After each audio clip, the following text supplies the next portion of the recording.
Namaste. And we resume summarizing the chapters that occur in the Life Divine. We have gone through the first 11 chapters last week in Book 2, The Knowledge and the Ignorance. We have a few more to complete in that section before we take up Part 2, The Knowledge and the Spiritual Evolution. We'll take a look at just a handful of chapters this evening and read from Savitri as we feel inclined always to do. Last time we had ended with chapter 10, Knowledge by Identity and Separative Knowledge, trying to understand how it is that the evolving spirit weaves together various kinds of separative knowledge with the higher knowledge as it begins to blossom in us through four particular ways. Of course, the greatest is knowledge by identity. The second, by direct contact, is still a superior knowledge to the others that follow. Knowledge by separation, which is based on the divisions of nature. And then the least powerful kind of knowledge is the completely separative kind. So those are the four that we had looked at. So if there's a difference between identity and separative knowledge, it leads us to the idea of what is it that propels us into ignorance? And if there is ignorance, what are its boundaries? Is it limitless? Is it like being an infinite?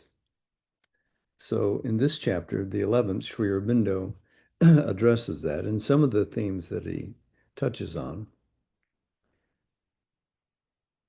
are these. Consciousness evolves through waves of being and force. The construct of the world is that time is the flow and space the field, to keep it simple. So, but that's an immense thing, isn't it? That's a cosmic reality. And we, denizens of the ignorance, beginning to come into some kind of knowledge of our own being, are stuck in the present form. We think we're this. I am this person named so-and-so. I am X many years old, and I have a finite future, and so I better get it while I can. And it's very much given to the ego to attempt to get all that it can in terms of satisfaction, power, knowledge. But the ego, in a sense, is permitted by nature to develop this sense of self. It is the first assertion of selfhood, emerging from the materiality of nature. And so it's indispensable in that way. We must have an ego. Nobody is going to transcend an ego who doesn't have an ego yet. it's, it's not a commission of crime to have an ego. To know that you ought to go beyond it and refuse, now that we will eventually indict ourselves for. What is it then? It is self-study that reveals to us both the larger domain in which we move and the subliminal ranges of our being. We're talking here simply about the person. Self-study Interesting term, yes. Swadhyaya in Patanjali's Yoga Sutras, and it appears in other yoga tracts as well, Tracts. I'm not sure if I enunciate correctly, so I'd better just spell it out. So this kind of self-study is necessary to yoga because we need to come to know all of our being, to extend our range of awareness. What was unconscious becomes vaguely conscious to us and then directly conscious to us. We come to know ourselves in the universe and even to understand the intermingling of various forces and levels of being that exist within us. Find, too, that they mirror a cosmic reality. There's nothing in us that does not already exist above, and there's a homology between the individual and the cosmic. We need to see this and experience this for this to become real to us. And then, of course, it's possible to come to know our deeper self, to come to know the nature of the soul, to understand what is even the oversoul, the greater being, the cosmic spirit, the cosmic self. And then we can stretch beyond the fleeting moment and escape the compass, the tight compress of time, when we know what we are and see ourselves enlarged into the all and stretching beyond the mere moment. The world is in us and we in the world. Now, if the boundaries of the ignorance then are limited, because it's a direct limitation of our being that forms the ignorance, what is it that causes it to come into being? So Sri Aurobindo considers that ignorance cannot be the whole story because we are based on an integral oneness, a wholeness of being. Being above in its own essence must know itself. It cannot possibly be unconscious of itself. So if there is a derivation of ignorance, to ignore must be intentional somewhere within this being, however confounding it might be to mental reason, contradicting its perceived laws of contradiction and logic. But ignorance, while it is permitted or even issued forth by conscious being, is not the original basis of the world. Ignorance is an aspect and not a principle of existence. This leads us then back to what is the nature of our own true individuality. Because if we're not really the ignorant ego on the front, varying levels of ignorance, but we are instead a soulful essence behind, and if we too are part of what is this tremendous reality that we can't even name, but which we can call for descriptive purposes Satchit Ananda, and our single individuality comes from the allness of that and stands as the Jivatman, then that tells us much more about what we are in terms of our purpose, in terms of our durability in cosmic time, in cosmic space, that we can't be simply erased in after the momentary span of a human life. And this is akin to the idea of asat, non-being, in the Taittiriya Upanishad. The Taittiriya and the Upanishads, I think in general, don't believe that there is sort of an equality in stasis between the being and the non-being. When they use the term asat, they're referring again to that reality which can't be pinned down even to its most positive attribution. Always it escapes your definition. Always it escapes whatever you think is good and true and beautiful. It's beyond that. And thus it is a sat. It's not saying that there's not a sat. There is a real existence. But what it is that's beyond that real existence can't be described, can't be conceived, can't be used for wrong or egoistic purposes. So this Satchit Ananda itself posits ignorance, proposes ignorance as a way to embed itself in the darkness of a cosmos so that it can reveal itself in phases, in the phased development that we call evolution. So, from maximally fragmented being, contradicting what we are above, we grow back. In terms of that, we wound up with an integrated whole. We move from a broken knowledge to a unified knowledge.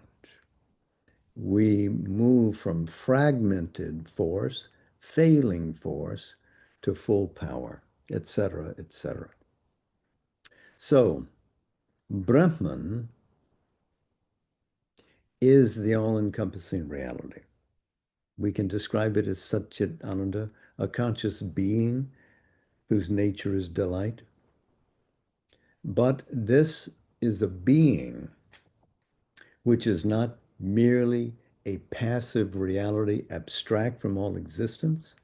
Rather, it is dynamic and passive both simultaneously. It both reserves itself in this grand silence, and it gives itself to the full cosmic manifestation. Well, there's much more in the chapter than that. So that's part of the thrust of chapter 12, the origin of the ignorance. In the 13th chapter, exclusive concentration of consciousness force and the ignorance. And before I move into that, let me just say each of these two previous chapters were heavily revised by Sri Aurobindo. Here we come. And I think it's worth reading the opening of this. See if I can find it.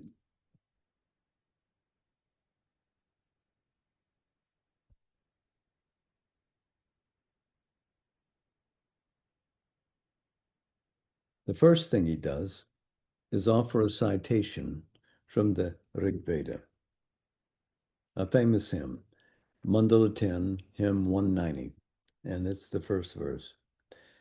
From the kindled fire of energy of consciousness, truth was born, and the law of truth. From that, the night. From the night, the flowing ocean of being. So look at the imagery here.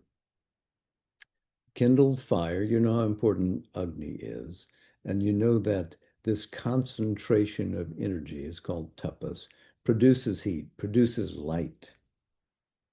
From that, truth is born, but it's not simply a static truth. It is a law of truth, like Rita, that which orders massive truth into constellated truth, dynamic truth. But then it suggests that there's a profound night, a darkness, into which the same being has apparently plunged. And then from the night, there comes the flowing ocean of being. Ocean, water always suggests change of consciousness, movement of consciousness. So this is a flowing ocean of being. Typically streams flow. Here, this is an ocean flowing. So it's cosmic, it's massive in movement. It's going somewhere. So then Sri Aurobindo writes in his first sentence, and this sort of encapsulates where we are. Since Brahman is in its essentiality of its universal being, a unity and a multiplicity, aware of each other and in each other, and since in its reality, it is something beyond the one and the many, containing both, aware of both, ignorance can only come about as a subordinate phenomenon by some concentration of consciousness absorbed in a part knowledge or a part action of the being and excluding the rest from its awareness. Well, that gives the lie to it because it's intentional, this forgetting about the rest. It's necessary for the secret cosmic purpose. No harm, no foul, because to whom is this being done? Upon whom is this being objectified? Its own self, which is the true self of all of us, the true self of the universe. So presumably, all who come out of that vast silence of Brahman and enter into the cosmos have done this with full interest in engaging the adventure. It's not that somebody grabbed us and flung us out, but rather that we initiated this in a giant cosmic movement, that we all held hands and came here. So then, ignorance is a purposeful division of self and all. We have intentionally given up the unity of our being to rebuild it. We have intentionally given up our oneness and harmony with all beings to fight through division, opposition, and struggle to reunify, to reconstruct it here in a field of darkness, a camp of the night. But we can do it because that hidden force that initiated the cosmos, that light, tapas, is always present within us. That fire of Agni is everywhere. It's a universal reality. So, always being present within us, we can deliver it into active conscious being. That requires us to go on an adventure of consciousness and discover who we are, but we were just talking about that moments ago. So there we have that. So we must, to achieve the cosmic purpose, ignore for the moment, for what seems to be an eternity, our larger being, and in the flow of time, in the field of space, focus on the infinitesimal. At least at the beginning, believe we are the ego. Struggle to wakefulness through the ego, and then get ready to go beyond it. But always, really, the whole being is involved in every inning, in every act of the play, in all the drama, in everything that we do, and all that we evolve. The whole of our being, in one with the whole of the cosmos, issued forth from this stupendous light of Brahman, is doing this. Hmm. So the inconscience, what seems to be the denial of that supreme light of existence, dark as it is a fathomless trance, but only phenomenal. It is not a principle of being in opposition to being. It is not an asat versus sat in the classical logical sense. So it is a derived reality.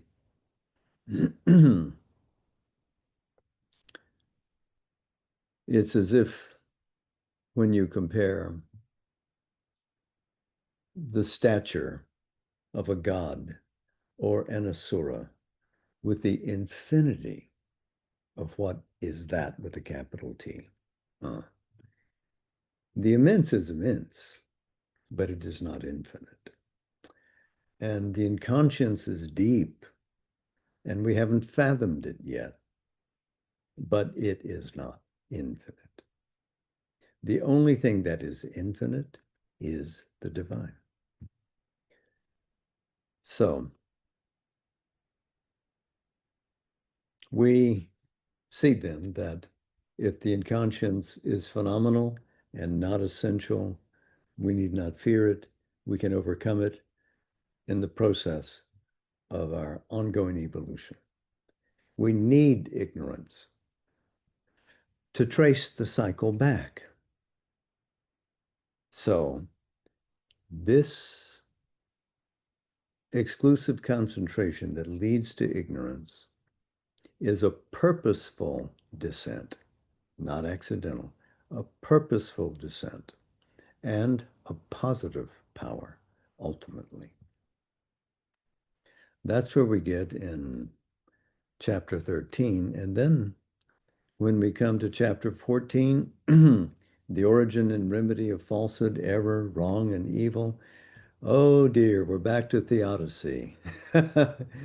Whence suffering? Whence evil? How many times have we answered this over the course of the last 40 years? Well, if ignorance is a self-limiting knowledge, oblivious now of its integrality with what is above and around, that's our beginning point. So Sri Aurobindo considers the solution to theodicy in three different ways: by comparing, contrasting, analyzing it in alignment with the absolute, the same with the cosmic, and then finally with the individual. And it's a long chapter, more than 40 pages. We won't go through the long argumentation here, but the limiting quarrel between good and evil is exceeded,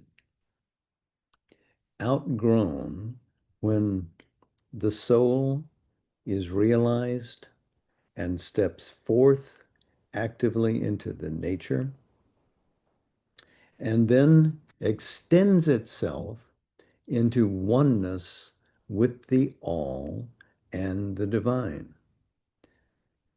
And that sets the stage for reuniting nature with supernature, bringing the above here, bringing us to the above. The supernature is Satchit Ananda, with the linking world, if you like to say, or the organizing principle of the supramental between. That is necessary for these two to sit at a table and have lunch together. So to integrate fully, we must dynamically transform our action. It is not simply an awareness of our essential nature, the realization of our soul or the self around, or even the transcendent above, that accomplishes the change that is necessary to answer this cosmic riddle. It takes action in the flesh, and not merely in an individual, but in a collection of individuals. And there, not simply the realization of a single soul, but the realization and manifestation of a dynamic group soul. These become leading and enlightening examples to humanity of what might be, as a suggestive title of a book says, what we may be. We are that inwardly. We have that potentially, but to make it real and concrete is why we do yoga and why we come to this world. Because all life is yoga. Every step is an advance in consciousness. Even the defeats, even the reversals are useful in our growth towards that. So that's what's in the 14th chapter, and that closes part one. And next week, we'll take up part two, the knowledge and the spiritual evolution. And chapter 15 is titled compellingly, Reality and the Integral Knowledge.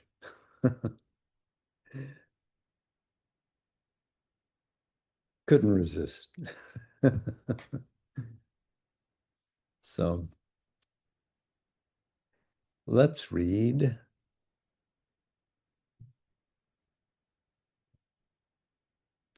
from Savitri. We're going to book two, the book of the Traveler of the Worlds. We're going all the way to Canto 14 on page 289. The title of the canto is The World Soul. Mm.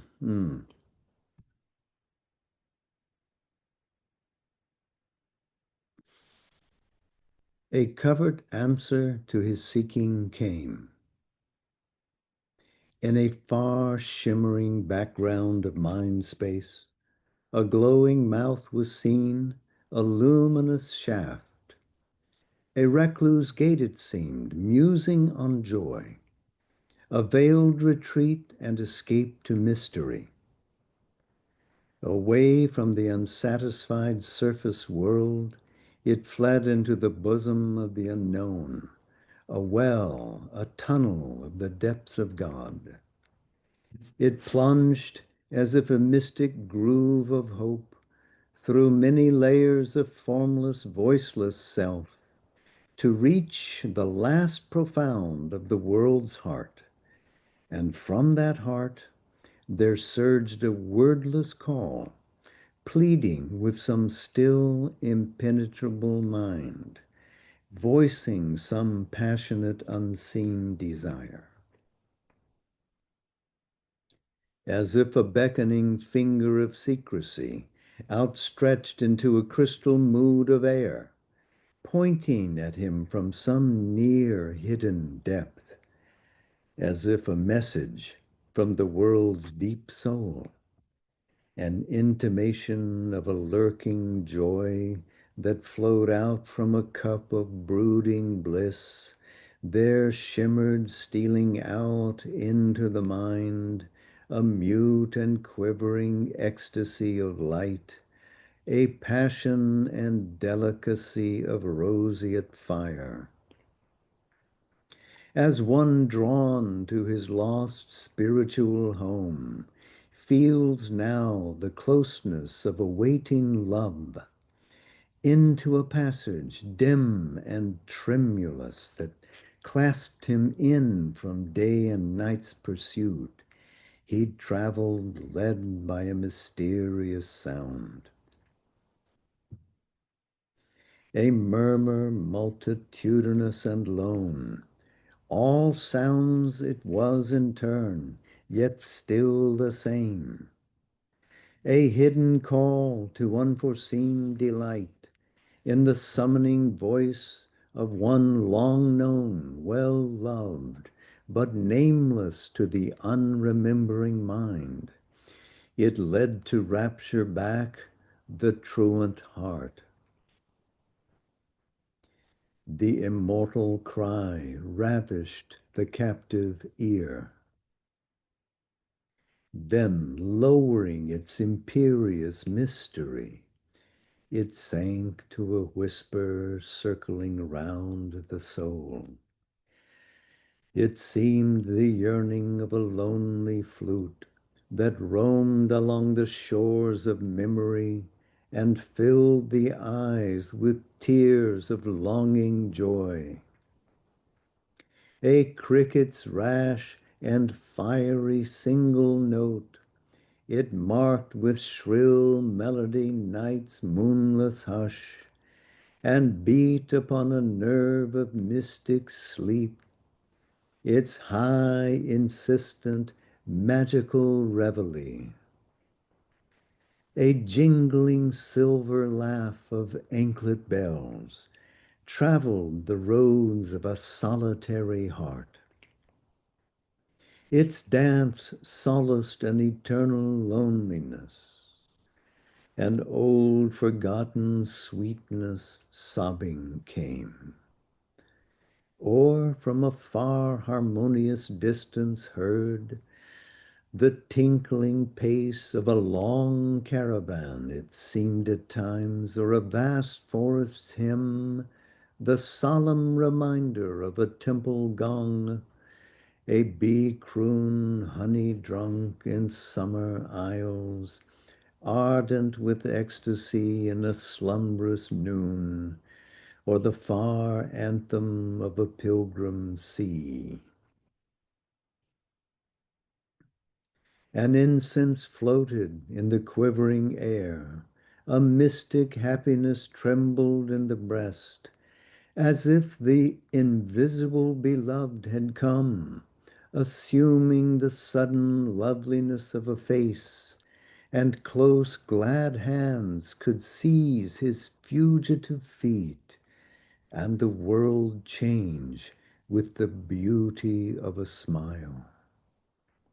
Into a wonderful bodiless realm he came, the home of a passion without name or voice, a depth he felt answering to every height.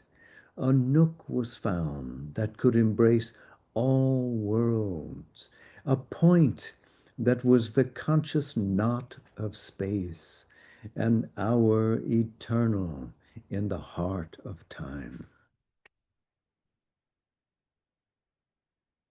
The silent soul of all the world was there. A being lived, a presence and a power, a single person who was himself and all, and cherished nature's sweet and dangerous throbs, transfigured into beats divine and pure. One who could love without return for love, meeting and turning to the best the worst. It healed the bitter cruelties of earth, transforming all experience to delight. Intervening in the sorrowful paths of birth, it rocked the cradle of the cosmic child and stilled all weeping with its hand of joy. It led things evil towards their secret good. It turned racked falsehood into happy truth. Its power was to reveal divinity. Infinite, coeval with the mind of God, it bore within itself a seed, a flame, a seed from which the eternal is newborn, a flame that cancels death in mortal things. All grew to all, kindred and self and near. The intimacy of God was everywhere. No veil was felt, no brute barrier inert. Distance could not divide, time could not change. A fire of passion burned in spirit depths. A constant touch of sweetness linked all hearts. The throb of one adoration's single bliss in a rapt ether of undying love. An inner happiness abode in all, a sense of universal harmonies, a measureless, secure eternity of truth and beauty and good and joy made one.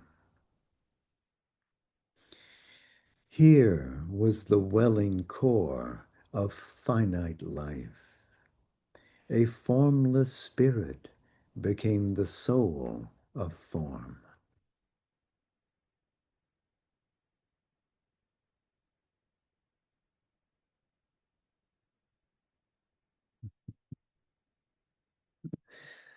He encapsulates the life divine in those very lines. Live beautifully, live harmoniously, live from your secret soul, and show it bravely to those around you, that they may know it is real. Children of Mother, I salute you. Namaste. Jai Ma.